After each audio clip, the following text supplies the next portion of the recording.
రోజుల నుంచి బంగారం ధరలను ఫ్లక్చుయేషన్స్ అనేవి కొనసాగుతున్నాయి. చాలా వేలల్లో పెరుగుతున్నాయి, వేలల్లో తగ్గుతున్నాయి. సో, బడ్జెట్ తర్వాత కూడా ఇంకా తగ్గే అవకాశాలున్నాయని అంటున్నారు. ఏమైనా మార్పులు జరిగే అవకాశం ఉందా? బంగారం పైన ఏ విధంగా ఎఫెక్ట్ ఉంటుంది? అంటే ఇప్పుడు గోల్డ్, సిల్వర్ ప్రైసెస్ పెరగడం, తగ్గడంలో బడ్జెట్ పాత్ర ఏమి లేదు. ఇది డాలర్ వీక్ అవ్వడం వల్ల గ్లోబల్ లెవెల్‌లో big investors, even governments they are looking for safe havens. ఇప్పుడు గోల్డ్ అండ్ సిల్వర్‌కి సేఫ్ హెవెన్స్ లెక్క ట్రీట్ చేసుకొని they are investing into gold and silver. But బడ్జెట్‌తో గోల్డ్ అండ్ సిల్వర్ ప్రైసెస్ తగ్గడం, పెరగడం అనేది జరగదు. అంటే ఇప్పుడున్న ఎలక్షన్స్ దృష్టిలో పెట్టుకొని పెట్టినట్టుందా? ఏ విధంగా ఉంది overall budget?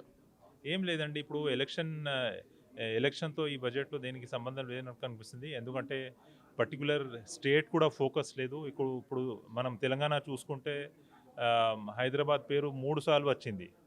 7 rail corridors announce చేశారు. 7లో 3 corridors Hyderabad to Chennai, Hyderabad to Bengaluru and Pune to Hyderabad ఇవ్వడం జరిగింది. సో, ఇక్కడైతే ఏం ఎలక్షన్స్ లేవు మరి. సో, ఎలక్షన్ తదుపరి ఇది ఇచ్చినట్టు కనిపిస్తలేదు.